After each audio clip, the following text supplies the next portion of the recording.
Hello everyone. Travel कट्टामध्ये तुम्हा सर्वांचे मनपूर्वक स्वागत. नेहमीप्रमाणेच मी तुमची होस्ट सुनीला पाटील आणि माझ्या बरोबर आहे वीणा वर्ल्डचा निखिल. आम्ही दोघंही आज विचार करत होतो कुठला विषय घ्यावा, पण आमचं काम ना आजचं खूप सोपं केलंय.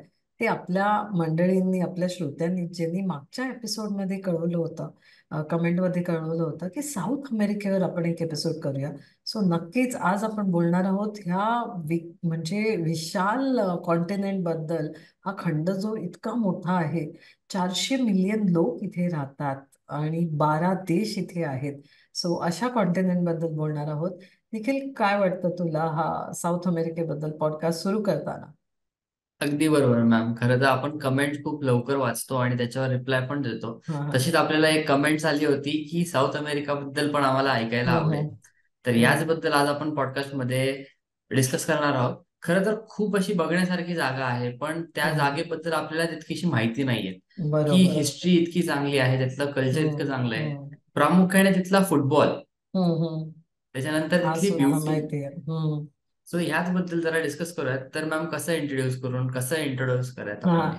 कसं करायचा प्रश्नच आहे निखिल. कारण खरं म्हटलं ना तर इथला प्रत्येक देश आहे, त्याच्यावर आपण एक पॉडकास्ट करू शकतो. इतकं काही बोलण्यासारखं आहे प्रत्येक देशाबद्दल. पण मला वाटतं आज आपण एक सुरुवात करूया ती एक south America overall as a खंड म्हणून. कारण एक मनात असतं आपल्या की जेव्हा आपण प्रवास करतो, जेव्हा आपण ट्रॅव्हलची ज्याला आवड असते, त्याला असं वाटतं एक साती खंडांना भेट द्यावी. मग त्यात एक एशियाला आपण राहतोच आणि अर्थातच साऊथ ईस्ट एशिया बऱ्याच लोकांसाठी पहिला इंटरनॅशनल ट्रॅव्हल आपण म्हणू शकतो. त्यानंतर मग येतं Africa, Europe, north America, south America आणि त्याच्याबरोबर अंटार्क्टिका. आणि साऊथ अमेरिकेबद्दल अनेक कदाचित वेगवेगळे विचार असतील लोकांच्या मनात. सो त्याची ओळख करायची म्हणजे सर्वप्रथम तर उत्तर आणि दक्षिण अमेरिका असे ते दोन अमेरिकाज आहेत. त्यानंतर तिथे 12 सॉव्हरेन स्टेट्स आहेत आणि फ्रान्सचा अजूनही राज्य असलेला फ्रेंच गुयाना ही एक जागा आहे. त्याबरोबर अँटार्क्टिकेच्या जवळ जिथे जातो आपण तिथले साऊथ जॉर्जिया आयलँड्स आणि फॉकलंड आयलँड्स, हे सगळे मिळून साऊथ अमेरिका बनतात. साऊथ अमेरिका जो मुख्य लँडमास म्हणतो तिथले देश म्हणायचे तर अर्जेंटिना, ब्राझील, बॉलिव्हिया, चिले, कोलंबिया, इक्वादॉर, गयाना, पॅराग्वे, पेरू, सुरिनाम, उरुग्वे आणि व्हेनेझुएला. तर तू नक्कीच बघशील म्हणजे बऱ्याच तू म्हणालास फुटबॉल, तर अर्थातच फुटबॉल हा या इथल्या देशांसाठी मुख्य खेळ आहे. म्हणजे एक जसं भारतात क्रिकेट इज अ रिलिजन म्हणतो, येस. तसं इथे फुटबॉल इज देअर रिलिजन असं म्हणूया. त्याचबरोबर स्पॅनिश आणि पोर्चुगीज लोकांनी म्हणजे जेव्हा एक्सप्लोरर्स होते आणि कॉलनीज सेट झाल्या, तेव्हा इथे मुख्य करून स्पॅनिश कॉलनीज सेट झाल्या आणि ब्राझीलला पोर्चुगीज गेले. त्यामुळे त्या भाषा बोलल्या जातात. अर्थात त्या सगळ्यांच्याच, या सगळ्या देशांच्या स्वतःच्या इंडिजिनस भाषा पण आहेत. पण त्याच्याबरोबर मुख्यतः स्पॅनिश आणि पोर्चुगीज आपल्याला ऐकायला येतं. जेवण देखील त्याच्यामुळे त्यांनी इन्फ्लुएन्स झालंय. सो जे तिथे उगतं आणि इतर जेवण अशा सगळ्यांनी तो मिक्स होतो. नॅचरल ब्युटी म्हणावी तर भरभरून या कॉन्टिनेंटला मिळाली आहे. त्यामुळे सगळ्या प्रकारे पाहिलं तर नक्कीच इथे भेट द्यावी. अर्थातच एका हॉलिडेमध्ये 12 देश करणं थोडं कठीण होतं. त्यामुळे आपल्याला कुठे जायचंय, आपल्याला काय बघायचंय, ह्याचा आधी विचार करून ते देश जर सिलेक्ट केले तर एक बेस्ट ऑफ साऊथ अमेरिका जे आपण म्हणतो ते नक्कीच एका ट्रिपमध्ये बघता येईल. सो अशा प्रकारे हा साऊथ अमेरिका म्हणजे भारत देखील आपला एका याच्यात बघून होत नाही. आपण भारतात सुद्धा 8-10 ट्रिप तर नक्कीच करतो. प्रत्येक राज्याला एकदा तरी भेट द्यायची एक इच्छा असते. त्याचप्रमाणे साऊथ अमेरिकेला जाताना सुद्धा जर खूप वेळा जायचं नसेल तर मग एकदा जाऊन आपण भेट दिली तर निदान एक 6 देश, 7 देश, 5 देश असे तरी निवडावे आणि मग त्यांना भेट द्या. अगदी बरोबर मॅम. खरं तर जसं तुम्ही सांगितलं की साऊथ अमेरिका खूप लांब आहे, किंवा हम्म म्हणजे तो सदर्न हेमिस्फिअर मध्ये येतो. तर हम्म. तिथे पोहोचण्यासाठी जरा जास्त वेळ लागतो का, किंवा तिथे जाता कसं येतं? अर्थातच. अर्थातच म्हणजे आपल्याला डायरेक्ट फ्लाईट नाही आहेत आणि एक तर आपण वाया युके जाऊ शकतो. पण अर्थात युकेला जाताना मग युकेचा व्हिसा लागतो. किंवा जे हम्म. इतर मिडल ईस्टर्न ज्या एअरक्राफ्ट्स आहेत ते घेऊन आपण जाऊ शकतो. दोहामधून आपण जाऊ शकतो. कतार ही अतिशय चांगली एअरलाईन आहे. सो ती वाया दोहा आपण अर्जेंटिनाला पोहोचू शकतो, आपण ब्राझीलला जाऊ शकतो. आणि मुख्यतः एंट्री पॉइंट्स म्हणायच्या साऊथ अमेरिकेच्या, तर त्या ठरतात एक ब्राझील आणि अर्जेंटिना, जे त्याच्या ईस्ट कोस्टवर आहे. सो साओ पावलो, रिओ दी जानेरो, आणि त्याचबरोबर अर्जेंटिनातला ब्युनॉस आयर्स, ह्या 3 ठिकाणी विमानं जातात आणि आपण ह्या एंट्री पॉइंट घेऊ शकतो. जवळ जर ट्रान्झिट वगैरे पकडलंच तर 24 तास लागतातच. म्हणजे आपल्याला माहिती आहे, आपण नॉर्थ अमेरिकेला जायला सुद्धा एक 15-16 तास तर लागतात. त्याचप्रमाणे साऊथ अमेरिकेला, कारण कनेक्शन्स देखील आपल्याला लक्षात घ्यावे लागतात. तर एक फ्लाईंग टाइम 16-17 ते 20 तास, आणि ओव्हरऑल जर धरलं तर एक 24 तास लागतात. सो डेफिनेटली लांब आहे आपल्या देशापासून. त्यामुळे नक्कीच मी म्हणेन की साऊथ अमेरिकेचा हॉलिडे एक ठरवून केला जातो. म्हणजे जेव्हा आपण पण प्लॅनिंग करतो किंवा आपण आपली जर ट्रॅव्हल बकेट लिस्ट बनवत असलो, तर त्यात सुद्धा या वर्षी, पुढच्या वर्षी, त्याच्या पुढच्या वर्षी, असा एक थोडा लॉंग टर्म विचार करून साऊथ अमेरिकेचा नक्कीच विचार करायला हवा. आणि जर असं थोडे वाटत असेल की आपण 3-4 वेळा जाऊ शकतो, जर आपल्याला प्रत्येक देश असा डिटेलमध्ये बघायचा आहे, खूप मोठी टूर नाही करायची, तर मग आपण त्याचा एक 2 ते 3 वेळा जरी गेलो तरी एक 3-3 देश एका वेळे करून आपण बघू शकतो. नाही तर जशी आपली विणावटची टूर आहे तशी 21 दिवसांची टूर येते, आणि त्यात मग आपण एक 6 देश तरी आरामात बघू शकतो. कारण डिस्टन्सेस त्या देशांमध्ये पण खूप आहेत, आणि इंटर कंट्री पण आपल्याला तिथे विमान प्रवास घ्यावा लागतो. सो बरेच विमान प्रवास येतात त्यात. असं करून एक 21 दिवस, म्हणजे मी म्हणेन एक निदान 15 दिवस तरी माणसाने हातात ठेवावे साऊथ अमेरिकेला जातात. अगदी बरोबर. जसं तुम्ही सांगितलं की आपली टूर सुद्धा तिथे आहे. पण बरोबर. खरं तर मनात येणारा प्रश्न हा की आफ्टर पॅन्डेमिक आपली ही फर्स्ट टूर तिथे जाते मार्च हा, मध्ये. हा. हो. आता सुद्धा फेब्रुवारीमध्ये किंवा जानेवारीच्या एंडमध्ये आपल्या मनाली असू देत किंवा काश्मीर असू देत, हम्म, तिथे बर्फवृष्टी सुरू झाली आहे. हम्म, तिथे थंडी जाणवावी लागली आहे. तर हम्म. आपल्याला जेव्हा आपण प्रवास करतो साऊथ अमेरिकेमध्ये, हा. तिथे कसं असणार आहे वेदर, त्याच्याबद्दल जर आपण. चांगला प्रश्न आहे देखील. आणि अर्थातच आपण जेव्हा जातो, कुठेही प्रवासाला जातो, तेव्हा आपल्याला आधी तिथलं हवामान कसं असेल, आपल्याला जमेल का, झेपेल का, हे प्रश्न मनात येतात. पण अर्थातच जेव्हा आपण टूर लावतो ह्याचा हे लक्षात घेतल्या जातात. आणि एक निसर्गाची देण म्हणूया की जेव्हा नॉर्थ हेमिस्फिअरमध्ये थंडी असते तेव्हा सदर्न हेमिस्फिअरमध्ये उन्हाळा असतो. सो सीझन्स हे ऑपोजिट असतात आपल्या पृथ्वीच्या पोझिशनमुळे.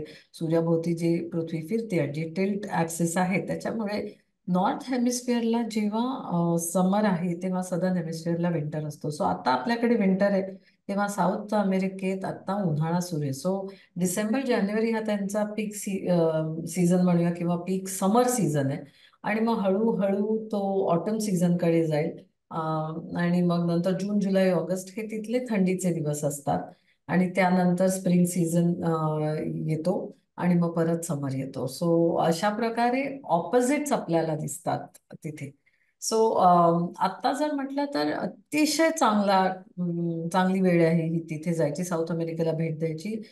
खूप प्लेझंट वेदर आहे. अर्थात एक जर तू कॉन्टिनेंट पाहिला आणि गुगलवर किंवा कुठलाही मॅप उघडून साऊथ अमेरिकेचा मॅप पाहिला, तर ब्राझील पासून ते खाली आपण अर्जेंटिनाकडे जाईपर्यंत वेगवेगळ्या प्रकारचं हवामान आपल्याला तिथे अनुभवता येणार. सो त्याच्यामुळे कुठे प्लेझंट वेदर असेल, कुठे थोडी थंडी असेल. आपण आटाकामा डेझर्टला जेव्हा भेट देतो तेव्हा तिथे अर्थातच थोडी थंडी असेल. किंवा आपण जेव्हा अर्जेंटिनाच्या एल कलाफाटे ग्लेशियर रिजन जो आहे जिथे बर्फ आहे, तिथे थोडी थंडी असेल. पण ब्राझीलच्या बीचेसवर तेवढी थंडी नाही जाणवणार. सो जेव्हा आपण रिओला जातो किंवा हे बघतो तेव्हा अगदी प्लेझंट वेदर असेल. सो हवामान हे आत्ता जाण्यासाठी सर्वात उचित आहे. अगदी बरोबर. आता जसं तुम्ही बोलता बोलता सांगितलं की नॅचरल ब्युटीने हा पूर्ण जो देश आहे हा अतिशय नटलेला आहे. हम्म, जिओग्राफिकल जी डायव्हर्सिटी असते, हम्म, त्यांनी सुद्धा या देशाला खूप खूप दिलेलं आहे. तर हम्म. ह्याबद्दल पण जरा ऐकायला आवडेल की कशा प्रकारे हा देश समृद्ध झालाय. हा देश म्हणजे देखील हे अनेक देश जे आहेत, हे पूर्ण कॉन्टिनेंट जे आहे, हम्म. प्रत्येक देशाची काही ना काहीतरी खासियत आहेच. आणि जर नॅचरल ब्युटीचं म्हणायचं तर जर आपण ब्राझील पासून सुरुवात केली तर ब्राझीलचे बीचेस हे अतिशय सुंदर आहेत. आणि अर्थातच ब्राझीलच्या जवळ म्हणजे एक अमेझॉन, आपण रेन फॉरेस्टचं नाव ऐकलेलं हम्म, असतं. आणि जवळजवळ एक 7-8 देशांमध्ये हा अमेझॉन रेन फॉरेस्ट पाहायला मिळतं. ही जी नदी आहे अमेझॉन नदी, ही हम्म, देखील अनेक देशांमधून आणि जगातली सगळ्यात मी म्हणेन सेकंड नंबरवरची longest river in the world, सगळ्यात लांब नदी आहे ही. सो 8 देश आणि हे अमेझॉन रेन फॉरेस्टमध्ये पाहायला मिळतात. अमेझॉन रेन फॉरेस्टला the lungs of the earth म्हटलं जातं. सो इतके इथे झाडं आहेत, म्हणजे इतकी झाडं आहेत की जगातल्या सगळ्यात जास्त झाडं ही या ट्रॉपिकल रेन फॉरेस्टमध्ये पाहायला मिळतात. आणि त्याच्यामुळे भरपूर पाऊस देखील तिथून निर्माण होतो, म्हणजे वॉटर सप्लाय जो लागतो तो देखील इथूनच तयार होतो. असं म्हणतात की अमेझॉन रेन फॉरेस्ट मधलं एक झाड जे आहे ते 24 तासात एवढं पाणी निर्माण करू शकतं की 10 मोठे बाटप भरू शकतात. अशा प्रकारे इथे होऊ शकतं. सो अख्खा अमेझॉन हे साऊथ अमेरिकेत 20 बिलियन टन पाणी दर दिवशी हे हवामानात सोडतं. सो दिस इज समथिंग जे भेट द्यायलाच हवी. अमेझॉन रेन फॉरेस्टमध्ये अर्थातच ह्या अमेझॉन नदीमुळे हे झालेलं आहे. आणि ती अमेझॉनची जी नदी आहे आणि रेन फॉरेस्ट हा एक जगातलं आश्चर्यच आहे. सो तिथे आपण भेट देतो. तिथे पिंक रिव्हर डॉल्फिन्स असतात अमेझॉनचे. तसं अमेझॉन नदीतले डॉल्फिन्स देखील इथे पाहायला मिळतात. असं हम्म. म्हणतात की या रेन फॉरेस्टमध्ये जगातले जे काही अॅनिमल स्पीशीज आहेत त्यातले 10% तरी सगळेच्या सगळे इथे पाहायला मिळतात. म्हणजे 10% ऑफ ऑल नोन स्पीशीज जगातले हे इथे पाहायला मिळतात. सो किती मोठं आहे हे सांगायचं तर 6.7 मिलियन स्क्वेअर मीटर्स, म्हणजे भारताच्या डबल साईज ही फक्त अमेझॉन रेन फॉरेस्टची आहे. आणि त्याचबरोबर तुला माहिती आहे, आपण जेव्हा हा एपिसोड करत होतो तर आपण पाहिलं होतं की अमेझॉन नदी जी आहे ही सुद्धा जवळजवळ 7,000 किलोमीटर प्रवास करते. म्हणजे भारताला जर काश्मीर ते कन्याकुमारी घेतलं तर त्याच्या देखील डबल हे हो. हे नदीचा प्रवाहच होईल. सो असं हे अमेझॉन रेन फॉरेस्ट हे ह्याला आपण ब्राझीलमध्ये भेट देतो. त्यानंतर अर्थातच आपण ब्राझीलचे बीचेस जे आहेत ते जगविख्यात आहेत, म्हणजे रिओला वगैरे आपण जे पाहतो ते आहेच. त्यानंतर पुढे गेलं की इग्वासू फॉल्स येतात, जे ब्राझील आणि अर्जेंटिनाच्या बॉर्डरवर आहेत. आणि निखिल, किती फॉल्स असतील इग्वासूला असं वाटतं तुला? हम्म. मी तर कल्पना करू शकतो 2 असतील किंवा जास्तीत जास्त 3 असू शकतात. 275 फॉल्स आहेत ह्या एका इग्वासू नदीवरती.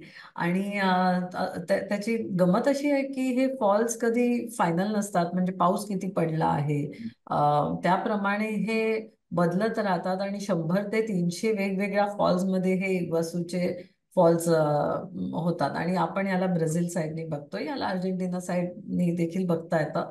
असं म्हणतात की इग्वासू फॉल्स, असं म्हणतात म्हणजे आहेच, हे नायगरापेक्षाही उंच आहे. आणि हो, हो. विक्टोरिया फॉल्स जे साऊथ आफ्रिकेतले फेमस फॉल्स आहेत त्याच्यापेक्षाही रुंद आहेत. त्यामुळे अतिशय सुंदर फॉल्स आहे. त्याची एक कथा देखील आहे आणि ते म्हणतात की तिथले जी लोकल्स आहेत त्यात एक सुंदर मुलगी होती. आणि एका देव देव तिच्या प्रेमात पडला. पण तिचं प्रेम हे दुसऱ्या तिथल्या लोकल बरोबर होतं. आणि या बाईचं नाव होतं नायपी आणि तिच्या प्रियकराचं नाव होतं तारोबा. आणि हे दोघं पळून गेले एका कॅनोमध्ये बसून.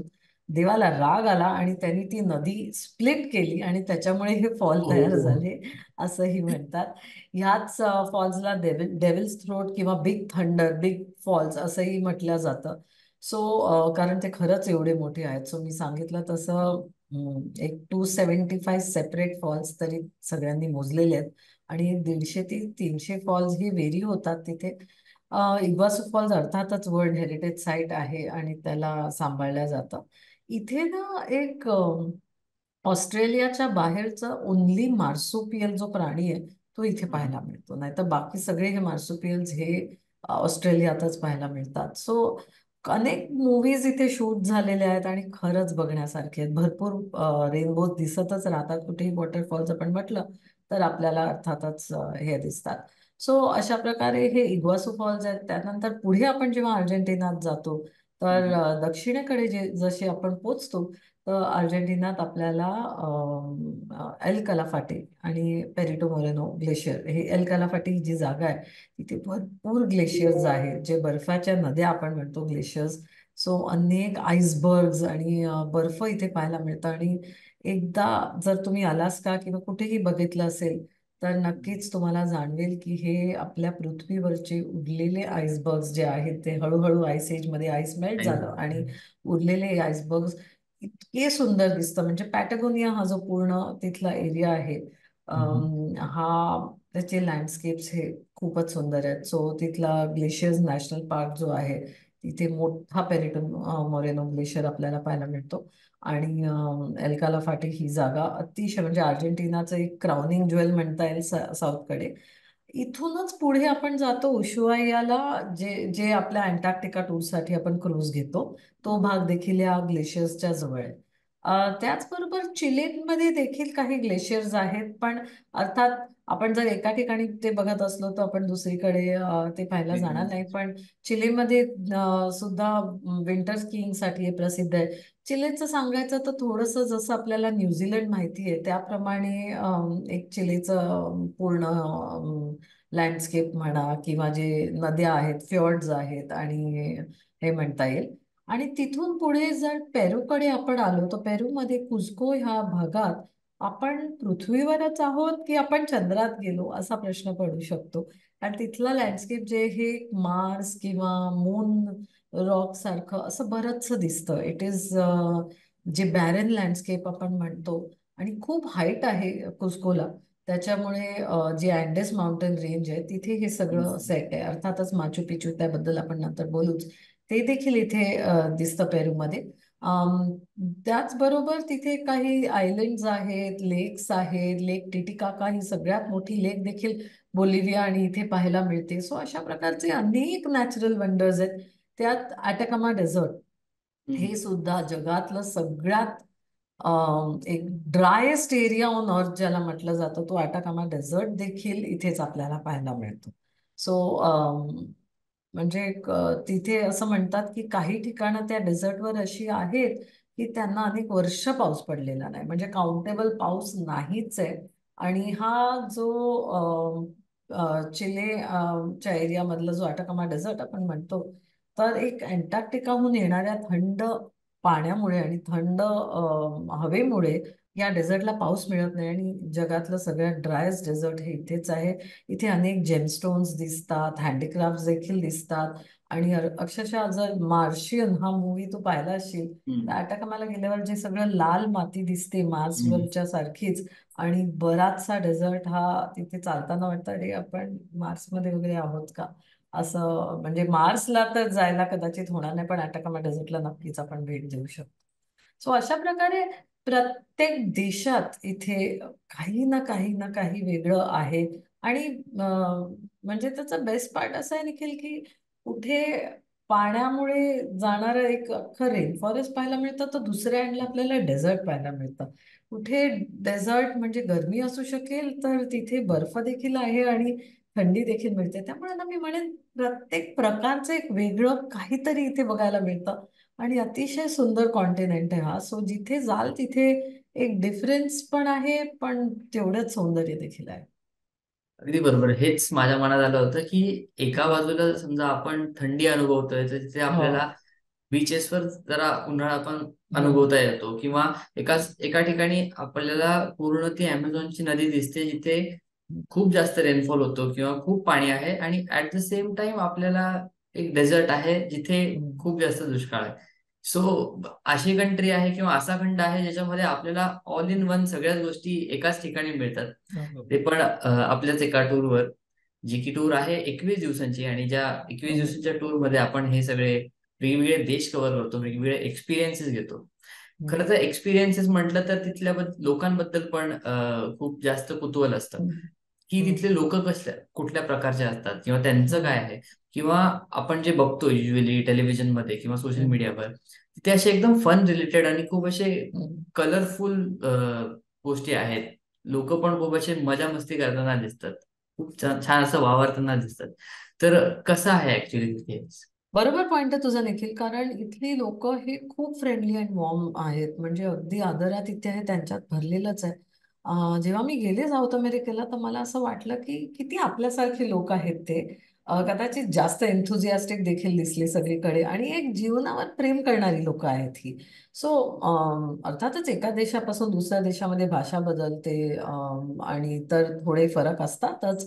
पण ओव्हरऑल तू जर पाहिलं तर एक वेलकमिंग असं ह्यांचं नेचर आहे. त्यामुळे म्हणजे 400 मिलियन लोक राहतात साऊथ अमेरिकेत, सो अर्थातच काही फरक असणार आहेत. आणि खूप सारे इंडिजिनस ट्राईब्स देखील आहेत. म्हणजे तिथल्याच ज्या जाती जमाती आपण म्हणतो त्याही दिसतात. म्हणजे आपल्याला अमेझॉन मधले तिथेच राहणारे बरेच ट्राईब्स दिसतात. त्याचबरोबर जर पेरूचा विचार केला तर हम्म. अर्थातच इंकाज हे जे पॉप्युलेशन होतं त्यांनी माचू पिचू बांधलं, त्यांची कथा वेगळी आहे. त्यानंतर पुनो आणि उरॉस इथले जे फ्लोटिंग आयलंड्स आहेत तिथल्या लोकांनी त्या गोष्टी अडॅप्ट करून तिथे जे वाढतं, म्हणजे पाण्यात जे उगवणारं झाड आहे, हम्म. त्या रीड ना वापरून त्यांनी त्याचे विविंग करून त्याच्या बोटी बनवल्या, त्यांचे आयलंड्स बनवले, आणि ह्या फ्लोटिंग घरांवरती राहतात. सो एका साईडला खूप डेव्हलप देखील दिसतं, जसं आपल्याला अर्जेंटिनात दिसतं, ब्राझीलमध्ये दिसतं. आणि दुसऱ्या साईडला अगदी प्राचीन प्रथांना धरून आज सुद्धा चालणारी लोक दिसतात, जी कुठे उरॉस आयलंडच्या तिथे दिसतात, पुनोमध्ये दिसतात, अमेझॉनमध्ये दिसतात. जे अजूनही ज्या जुन्या पद्धती आहेत त्यांना धरून चालतात. म्हणजे फिशिंग म्हणा, किंवा जे हम्म. साधं फार्मिंग, किंवा इतर अनेक गोष्टी, आणि बऱ्याच देवांना ते मानायचे. सो त्या सगळ्या प्रथा अजूनही तशा चालत आलेल्या आहेत. सो मी तुला सांगितलं की लोक खरंच खूप म्हणजे एन्थुझियास्टिक आहेत. त्यांना जेवणावर देखील प्रेम आहे, डान्सवर भरपूर प्रेम आहे, आणि हम्म. अनेक प्रकारचे वेगवेगळे डान्सेस हे आपल्याला तिथे पाहायला मिळतात. सो आपण जेव्हा इग्वासूला जातो ब्राझीलमध्ये, तिथे आपल्याला हम्म. रफ अँड डिनर शो आपण करतो. सो त्यात हम्म. अनेक वेगवेगळे लॅटिन अमेरिकन डान्सेस आपल्याला मिळतात, आणि खूप कलरफुल आहेत हे लोक.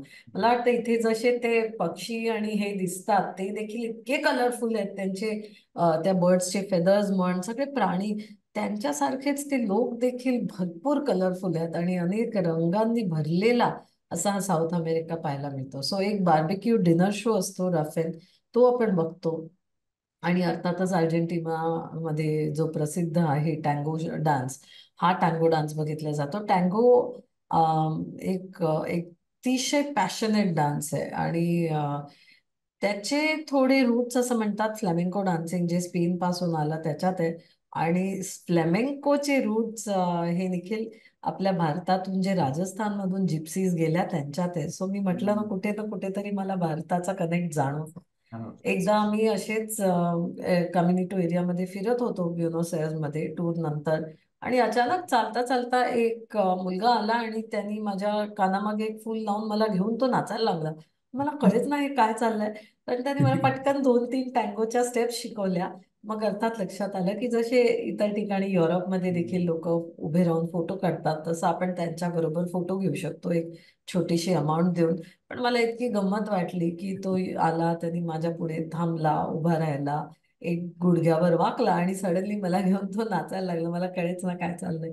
सो अशा प्रकारची ही खूपच फ्रेंडली आणि म्हणजे अतिशय छान लोक आहेत तिथली. अगदी छान. जसं की म्हणजे आम्ही भरपूर ठिकाणी बघितलंय की कार्निवल्स असतात, हम्म, रिओ कार्निवल असतो, हम्म, किंवा काही चित्रपटांमध्ये बघितलंय की असं अॅनिमेटेड ब्राझील दाखवलेलं असतं. हम्म, त्या ह्याच्यामध्ये जेव्हा आम्ही बघतो तेव्हा खूप असे उत्साही, जसं तुम्ही सांगितलं की ते असे सगळे व्यक्ती असतात, काही सगळे नागरिक असतात, आणि ते खरं तर आयुष्य असं मनमुराद पद्धतीने जगत असतात. त्याचबद्दल आता आपण बोलत होतो की त्यांचे फूड कसं आहे तिथलं, खाद्य संस्कृती तिथली कशी आहे, तर त्याच्यामध्ये काही स्पेसिफिक काही वेगळेपण आहे का? तिथल्या स्पेशल डिशेस कुठल्या कुठल्या आहेत? आणि इथलं जेवणाचं म्हणावं तर बरंच जसं मी मगाशी म्हटलं, थोडा स्पॅनिश इन्फ्लुएन्स आहे, थोडा पोर्तुगीज इन्फ्लुएन्स आहे, इटालियन इन्फ्लुएन्स देखील बघायला मिळतो. त्याचबरोबर जे इथे उगतं ते धान्य, जे सध्या भारतात पण खूप प्रसिद्ध झालंय, ते म्हणजे किनवा. किनवा हा एक सुपर चार्ज्ड ग्रेन आहे असं म्हणतात, की ज्याच्यात भरपूर प्रोटीन मिळतो. सो किनवा सॅलड जी आपल्याकडेही मिळायला लागली आहेत, आणि त्या प्रकारे किनवा आपण विकत घेऊन आज भारतात देखील करतो.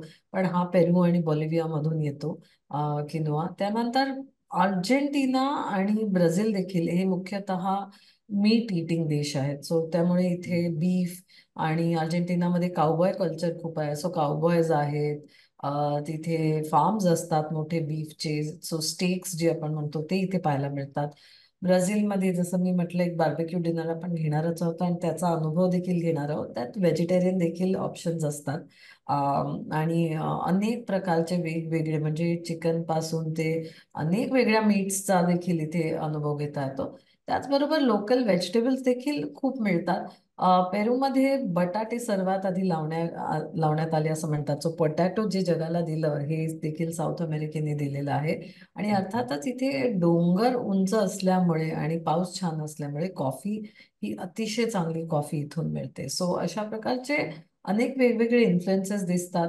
आजकाल जगात एक ट्रेंड सुरू झालाय की दोन वेगळे क्युझिन्स जे आहेत त्यांना एकत्र करावं. आणि तुला बऱ्याच ठिकाणी पेरुवियन आणि जॅपनीज क्युझिन ह्याचा एक संगम खूप ठिकाणी दिसतो. मला UK मध्ये दिसला, आता तर भारतात दिसायला लागला, आणि तिथे तर दिसतोच. बरेच भारतीय देखील तिथे आहेत आणि त्यांनी अनेक इंडियन रेस्टॉरंट्स देखील हे केलेले आहेत. आता जसे तुम्ही मुख्य शहरात असतात तर तुम्हाला इंडियन रेस्टॉरंट्स नक्कीच मिळतात, पण जेव्हा आपण एक इंटिरियर्स मध्ये जातो तर मग एवढे इंडियन रेस्टॉरंट्स नाही मिळत. पण जेव्हा मी कुस्कोमध्ये होते, म्हणजे कुस्कोमध्ये एक छोट्याशा गावात, आणि हे देखील निखिल मी सांगते, हे जवळजवळ मला वाटतं 15 वर्ष वगैरे झाली असतील कमीत कमी या गोष्टीला, 15 ते 20 कदाचित. आणि तेव्हा कुस्कोमध्ये फिरताना मला सडनली हिंदी म्युझिक ऐकू आलं, बॉलिवूड म्युझिक लागलं होतं. पण मला कळे नाही काय चाललंय. मी थोडं पुढे गेले तर तिथे चक्क तेव्हाचा ऐश्वर्या रायचा एक फोटो होता, आणि तिथे लिहिलं होतं की या बारमध्ये हिंदू म्युझिक प्ले केल्या जातं. सो तिथले काही बार्सना बॉलिवूड म्युझिक हे खूप आवडतं, आणि ते अर्थातच तिथे ते वाजवत होते. सो कुठे ना कुठेतरी भारताचा कनेक्ट हा साऊथ अमेरिकेत दिसत जातो. नक्कीच, बरोबर. खूप छान वाटलं हे ऐकून की कुठेतरी आपल्याला भारतीय म्हणजे म्युझिक ऐकायला मिळतंय. काही इंडियन रेस्टॉरंट आहेत जी की नव्याने तिथे स्थापन होत आहेत, तिथे आपण जाऊ शकतोय. म्हणजे कुठेही पण आपल्याला असं डिस्कनेक्टेड फील होणार नाही, जरी आपण हम्म. एवढ्या लांब गेलेलो असतो तरी. खरं तर या सगळ्या डिस्कशन मध्ये, या सगळ्या गप्पांमध्ये आपण एका देशाबद्दल बोलायला हवं, जे म्हणजे पेरू, आणि जिथे हम्म. स्पेसिफिकली वर्ल्ड हेरिटेज साईट जी आहे माचू पिचू. हम्म. खरं हम्म. तर त्या याच्याबद्दल पण आपण याच्यावर आता पुढे बोलूयात. तर मॅम, ह्या माचू पिचू ही जी वर्ल्ड हेरिटेज साईट आहे, खरं तर हम्म. त्याचे खूप असे पिक्चरेस्क्यू फोटोज आम्ही बघितलेत, काही व्हिडिओज बरोबर. बघितलेत. पण आपल्या त्या एका भारतीय फोटो मूवी मध्ये पण देखील होतं मला हो. वाटतं. हो. हा. सो याचे जे अनुभव आहेत, म्हणजे तिथे गेल्यानंतर किंवा तिथे काय वेगवेगळ्या हम्म. विशेषता आहेत, त्या सुद्धा ऐकायला आवडतील. सो आपण कुस्कोला जातो आणि मग तिथून एक ट्रेन आणि बस घेऊन आपण माचू पिचूला पोचतो. माचू पिचू हे इंकाजचं जे साम्राज्य होतं त्यांची ती हम्म. एक लॉस्ट सिटी किंवा सिक्रेट व्हॅली ऑफ द इंकाज असं म्हणतात. आणि तिथे गेल्यावर जाणवतं, म्हणजे थोडंसं एक साम्य म्हणायचं तर जसं आपलं Indus valley civilization in Harappan civilization होतं त्याप्रमाणेच माचू पिचू होतं असं म्हणायला हरकत नाही. कारण तिथे वरती जेव्हा आपण पोचतो तर आपल्याला खरंच आश्चर्य वाटतं हे कसं बांधलं असेल यांनी, ते पण डोंगराच्या वरती कसं बांधलेलं असेल.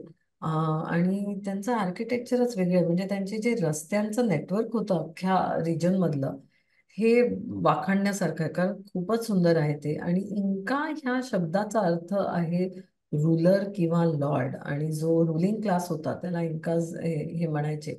सो साधारण असं म्हणतात 15व्या शतकात वगैरे त्यांनी ही शहर आणि हे बांधलं असेल. आणि तिथे अनेक सस्पेन्शन ब्रिजेस केलेले होते, म्हणजे अख्ख्या या अँडेस माउंटेन रिजनमध्ये जसे आपण एक मेघालयात बघतो आपले लिव्हिंग रूट ब्रिजेस, तसेच त्याचप्रमाणे इथे सस्पेन्शन ब्रिजेस हे बांधले होते. आणि अनेक म्हणजे दोन डोंगरांच्या मधलं जी व्हॅली आहे ती क्रॉस करण्यासाठी तिथला जो ग्रास आहे, इचू ग्रास असं म्हणतात त्याला, ते घेऊन ह्यांनी ते त्या प्रकारे, म्हणजे युरोपमध्ये देखील एक सस्पेन्शन ब्रिज यायचा 200 200 300 वर्ष आधी हे आपल्याला अँडेसमध्ये सस्पेन्शन ब्रिजेस दिसतात. सो डेफिनेटली इंकाजचं जे साम्राज्य होतं, इंका अम्पायर, हे खूपच ऍडव्हान्स्ड होतं आणि जवळजवळ 5000 किलोमीटरवर त्यांचं राज्य चालायचं. सो त्यांची ही सिटी ही माचू पिचू. आणि एक 15व्या शतकात इंका सिटाडेल जो फोर्ट त्यांनी बांधला, आणि आपण जातो तेव्हा आपल्याला जाणवतं की कसं त्यांनी ठेवलेलं आहे, कसं आहे. आणि हे एक युनेस्को वर्ल्ड हेरिटेज साईट आहेच, पण जगातल्या 7 वंडर्स मधला देखील माचू पिचू हा एक हे आहे. त्यात देखील एक छान गोष्ट मला अशी दिसली तिथे गेल्यावर, आणि गाईडनी सांगितलं की हे जे आर्किटेक्चर होतं हे अर्थक्वेक प्रूफ होतं. सो ह्याला काहीच अर्थक्वेक कुठल्याही प्रकारचं झालं तरी काही तिथे म्हणजे होणार नाही, अशा प्रकारचं होतं. आणि त्या इंकासमध्ये एक जे इजिप्शियन सारखंच, की आपण जेव्हा मेल्यानंतरच्या आयुष्याबद्दल देखील आयुष्य चालतं असा त्यांचा समज होता, आणि म्हणून ते काही त्यांचे जे पूर्वजांना मॉमिफाय करायचे, आणि काही हे मॉमिफाईड बॉडीज आणि म्हणजे स्कल्स देखील मिळालेत. आणि त्यात एक अशी वेगळीच गोष्ट लक्षात आली की त्यांचा काहीतरी असा समज होता की जे बाळाचं स्कल आहे म्हणजे डोकं आहे त्याचा भाग थोडा आपण लांब केला तर आयुष्य चांगलं जाईल, आणि ते लहानपणी त्या बाळाला बांधून ठेवायचे. आणि अशी इलॉंगेटेड स्कल्स दिसतात. सो कवट्या ज्या आहेत डोक्याच्या त्या अशा या इथल्या लोकांच्या अनेक इलॉंगेटेड दिसतात. तिथे अनेक लोक आपल्याला दिसतात आज सुद्धा की इंकास कसे असतील, त्यांचे तो तो ड्रेस घालून त्यात सुद्धा अनेक कलर्स दिसतात. आणि मला ना कुठेतरी थोडंसं मनालीच्या ज्या टोप्या आपल्याला दिसतात, कुलू किंवा हिमाचली टोप्या, त्याच्याबरोबर थोडंसं साम्य वाटलं तिथे त्यांच्या रंगांमध्ये किंवा काहीतरी. सो असे अनेक समज होते त्यांचे, आणि त्याच प्रकारे त्यांनी ते माचू पिचू बांधलं, आणि ते आपण नक्कीच म्हणजे एकदा तरी बघायलाच हवं असं मला वाटतं. आणि ज्या लोकांना जास्त इंटरेस्ट असेल तर तिथे आपल्याला एक 5-6 दिवसांचा म्हणजे जे वैयक्तिकरित्या जातील त्यांना इंकास ट्रेल हा एक ट्रेक देखील आहे. सो आपण ट्रेक करून देखील जाऊ शकतो, पण अर्थात त्याला मग एक आठवडा फक्त आपण माचू पिचूला दिला पाहिजे. अगदी बरोबर. खरं तर हे ह्या ज्या अननोन फॅक्ट्स आहेत, ह्या सगळ्या फॅक्ट्स आपल्याला जेव्हा ऐकायला मिळतात, खरं तर खूप असं भारावून जातो, की अरे वा, किती छान होतं म्हणजे त्यावेळेचं जग, किंवा ती संस्कृती कशी होती. जशी आपली हडप्पा संस्कृती आहे, हो, भारतीय हो, कल्चर आहे, हो, तशा प्रकारे वेगवेगळ्या ठिकाणचे वेगवेगळे कल्चर्स कसे महत्वाचे असतात हम्म, किंवा किती छान असतात हे आपल्याला सगळ्यांना बघायला मिळतं.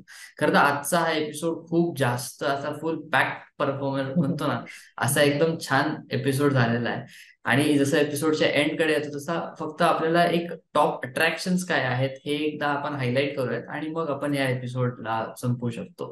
तर काय वाटतं मॅम, की साऊथ अमेरिकेचे टॉप अट्रॅक्शन्स तुम्हाला काय वाटतं टोटल? आपण बऱ्याच टॉप अट्रॅक्शन्स बद्दल बोललो निखिल इथे, म्हणजे येस. भरपूर आहेतच.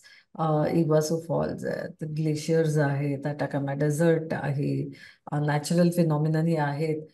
त्याचबरोबर इथले जे माचू पिचू आणि इंकाज आपण जे म्हटलं हे तर सगळ्यात टॉप अट्रॅक्शन आहे. तिथलं फ्लोटिंग विलेजेस आहेत, असे बरेच आहेत.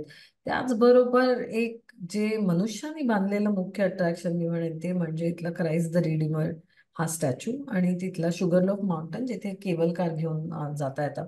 क्राइस्ट द रिडीमर हा जो स्टॅच्यू आपल्याला ब्राझीलमध्ये पाहायला मिळतो देखील, तो इतका सुंदर आहे, आणि जगातला सगळ्यात मोठा आर्ट डेको स्टाईलमध्ये बांधलेला हा स्टॅच्यू म्हटला जातो. म्हणजे जवळजवळ एक 100 फूट 98 फीट तर त्याची हाईट आहे. आणि क्राइस्टचे त्या स्टॅच्यूमध्ये त्याचे दोन्ही हात असे पसरलेले आहेत की या माझ्याकडे असं म्हणणारा. सो ते 92 फीट वाईड आहे, आणि ह्या डोंगराच्या वरती बांधलेला आहे. एक फ्रेंच आर्किटेक्ट होता पॉल लँडॉव्स्की, ह्यांनी तो डिझाईन केलाय, आणि ब्राझिलियन इंजिनियर हेट्रे दा सिल्वा ह्यांनी तो बांधला. सो हा फ्रान्समध्ये डिझाईन झाला पार्ट्समध्ये क्ले आणि सोपस्टोन वापरून, आणि मग तो ब्राझीलमध्ये आणून त्यांनी तो लावला. आपल्याला वेळ असेल तर चक्क या स्टॅच्यूच्या आत देखील जाता येतं, अर्थातच तेव्हा ते ओपन असलं तर, आणि आतमध्ये एलिव्हेटर्स देखील आहेत. सो हा नक्कीच पाहायला खरंच खूप सुंदर वाटतो. सो डेफिनेटली माउंट कोर्कोवाडोच्या वरती हा जो क्राइस्ट द रेडिमर स्टॅच्यू आहे त्याच्यासारखेच अनेक अट्रॅक्शन्स हे साऊथ अमेरिकेत पाहायला मिळतात. अनेक एक्सपिरियन्सेस वेगवेगळ्या प्रकारचे घ्यायला लागतात. आणि जसं मी म्हटलं आपण कितीही बोललो तरी कमीच पडेल. आपण नक्कीच या वर्षभरात अनेक वेगवेगळ्या वेळी एकेका देशाबद्दलही बोलणारच आहोत. पण या मार्चला आपली टूर साऊथ अमेरिकेला जाते, आणि खरंच खूप आनंद होतोय. एकच सांगेन मी अजून त्याच्याबद्दल की जर अमेरिकेचा विजा असला तर मग एक पेरूचा विजा लागत नाही आणि अर्जेंटिनाचा देखील आपण ऑनलाईन करू शकतो. त्यामुळे आपण अमेरिकेचा विजा ज्यांच्याकडे ऑलरेडी आहे त्यांना साऊथ अमेरिकेला जायला थोडंसं अजून सोपं होतं. पण जर तो नसेल तरी देखील अर्थातच आपण जाऊ शकतो. फक्त प्लॅनिंग थोडं आधी करावं लागतं. आणि एक हवामान, तू मगाशी आपण प्रश्न सुरू केला होता त्याप्रमाणे आता एप्रिल मे नंतर इथली थंडी वाढत जाईल. सो परत मग एक नोव्हेंबर डिसेंबर पासून ह्या टूर्स परत सुरू होतील. अगदी बरोबर. म्हणजे एकदम एका लाईन मध्ये सांगायचं तर की हा असा खंड आहे की जिथे एक रोज नवीन एक अनुभव आहे तुमच्याकडे. हम्म. वेगवेगळ्या गोष्टी तुम्हाला एकाच ठिकाणी बघायला मिळतात आणि इतका मोठा हा विषय आहे की याच्यावर आपण प्रत्येक देशावर सुद्धा एक नवीन पॉडकास्ट करू शकतो. तर अशाच प्रकारे मी मंडळींना पण सांगेन की अशाच प्रकारचे वेगवेगळे आपले जे टॉपिक्स आहेत, विषय आहेत, ते आम्हाला सुचवत राहा. कमेंट्स मध्ये पण सांगत राहा. आणि सुनीला मॅम यांचा ईमेल आयडी आहे sunila@वीणावर्ल्ड.com. सो याच्यावर पण तुम्ही टॉपिक सुचवू शकतात आणि आजचा हा पॉडकास्ट कसा झाला हे नक्की सांगू शकतात. तर अशा त्याच्यावर मॅम आपण संपवूयात हा पॉडकास्ट. नक्कीच निखिल, मला खूप आनंद होतोय की मंडळींनीच हा विषय सुचवला आणि असेच वेगवेगळे विषय सुचवत जा. म्हणजे तुम्हाला काय ऐकायला आवडेल हे आम्हाला नक्की कळवा, कारण आमच्याकडे भरपूर आहे सांगण्यासारखं. पण आणि आम्ही आमचे विषय ठेवूच, पण त्याचबरोबर तुमच्या आवडीचा एखादा विषय घेतला की आम्हाला जास्त आनंद होतो. सो असाच ऐकत राहा वीणावटचा ट्रॅव्हल कट्टा आणि परत भेटूया पुढच्या आठवड्यात. तोपर्यंत बाय बाय.